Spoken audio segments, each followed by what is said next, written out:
In addition to the type of modeling and problem-solving opportunities mentioned, there are many other activities we can consider to help our kids develop executive function skills. As a reminder, check out the EF handout as a handy resource. When working on inhibitory control, where we need to stop ourselves from doing something, we could practice singing songs in rounds like Row, Row, Row Your Boat, where you have to sing your part and not sing somebody else's part. Songs where you have to pause and wait to clap your hands can also be great. Or games like Simon Says, where you have to refrain from following the command if Simon didn't say it, can also be useful.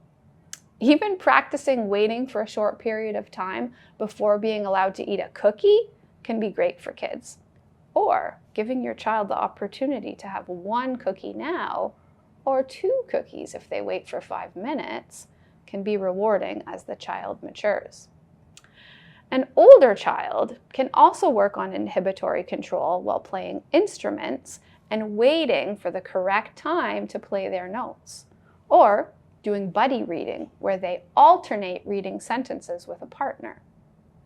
Inhibition can also be targeted by practicing waiting to take their turn playing a board game or preferred card game.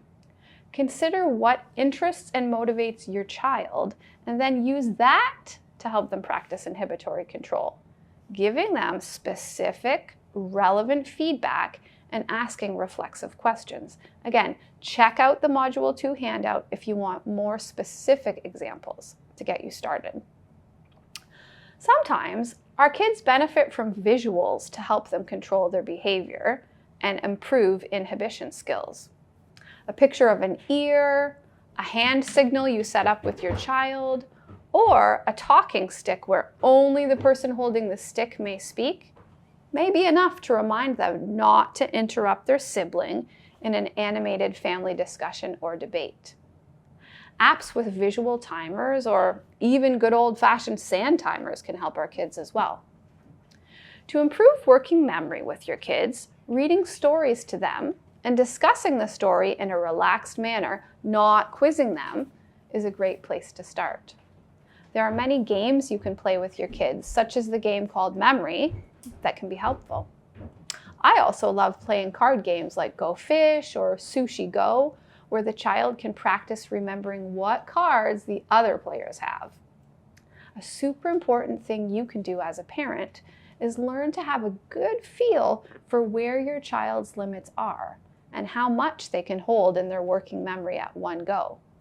Then, whether they are supposed to follow detailed instructions for how to write an essay or do a complicated drill at soccer practice, you can help them learn to break it down into smaller, more manageable chunks.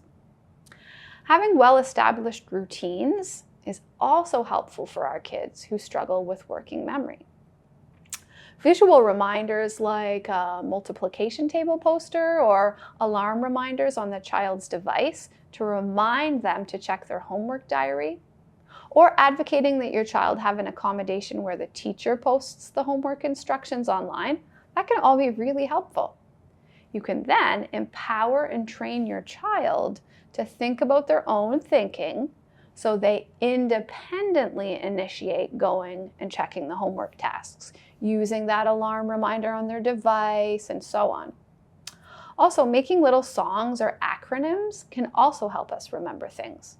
Many of us learned the little phrase, "never eat shredded wheat," to remind us of the order of north, east, south, west on a compass. Acronyms and other memory aids can be very helpful for kids. Visualizing is also a helpful strategy when targeting working memory. Again, many suggestions can be found in your handout, so check it out. Encourage your child to take brain breaks where they get up and move their body rather than sitting and trying to work on something for large chunks of time.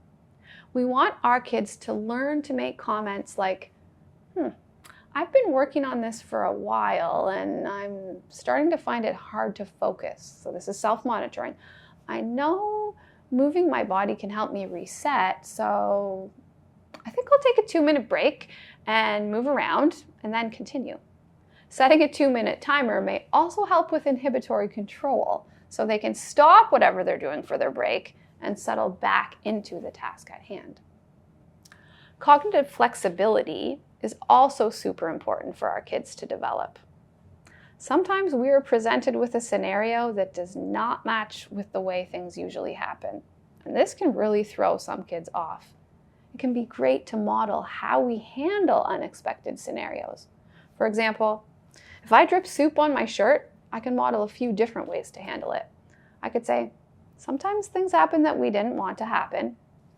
I'm annoyed that I have soup on my shirt and it feels uncomfortable, but I can help myself feel better and think of some solutions instead of staying upset, because staying upset doesn't feel good or solve the problem. I could go change my shirt now, or I could finish my soup with this shirt on in case any more drips land on it, and then change. Maybe next time I'll put a napkin or towel over my shirt when I'm eating soup. Robert Ludlum says, "Blessed are the flexible, for they will not allow themselves to become bent out of shape." When we help our children learn how to adapt to new scenarios, we are giving them a precious life skill. We can also model how we can take different routes to drive to the grocery store, both of which result in us arriving at the same place. If changes are really hard for your child, start slowly. Switch things up and have people sit in different chairs at the dinner table. Or if your child is adventurous, try a new food that's outside of the norm for your family. I love this example I'm about to share about 2 kids with DLD. One who has strong executive function skills and one who doesn't. Let's imagine both children get sick with strep throat and are not allowed to go to a highly anticipated birthday party. One might wallow in their disappointment all day, and they may struggle to express their feelings, leading to increased frustration, perhaps aggression, and feelings of loneliness. The other child with DLD might be sad for a short time as well, and then, because they have practice with cognitive flexibility, planning, emotional control, and so on, they may start thinking of solutions. I'm sad I couldn't go play laser tag for Joe's birthday, but maybe I could FaceTime him later to hear how it went and ask him to save me a piece of cake. Maybe I could even call and join everyone in singing him happy birthday. Maybe when I'm better, we could invite Joe to go to the laser tag place, just the 2 of us. This second child with DLD is learning to approach the problem with flexibility and realize there's more than one way to have an improved outcome when things don't go as planned. Because of this approach, they can be disappointed, but not have their day totally ruined. They have taken an active role in their situation and come up with ways to make their disappointment less impactful. Regardless of the problems we encounter, we can involve our kids in brainstorming various solutions we could try as we attempt to solve these problems. Then we want to empower our kids to do this brainstorming on their own as we develop their inner voice through reflexive questioning. The process is often much more important than the final outcome as we equip our kids with these skills. Rather than just jumping in and solving the problem for them, as is so common in our society now, we want them to take ownership and learn to do this on their own. This might mean allowing them to fail sometimes, but as long as we are there for them as a safe, supportive parent with unconditional love, they can learn so much from a failed attempt. Rather than looking at it as a failure, we can build them up that mistakes are great opportunities to learn and grow. We can praise their perseverance and build them up. Thomas Edison, perhaps the most famous inventor of all time, when asked about his missteps, responded, "I have not failed 10,000 times. I've successfully found 10,000 ways that will not work." We should all be grateful that he did not give up. I love his approach of looking at things we've tried that have not worked as opportunities to grow and improve. And again, when we have worked on developing these skills during meaningful daily life activities, we can be that much more successful using them in academic activities later, because the basic skills and approach are already established and have become the default way to approach a challenge.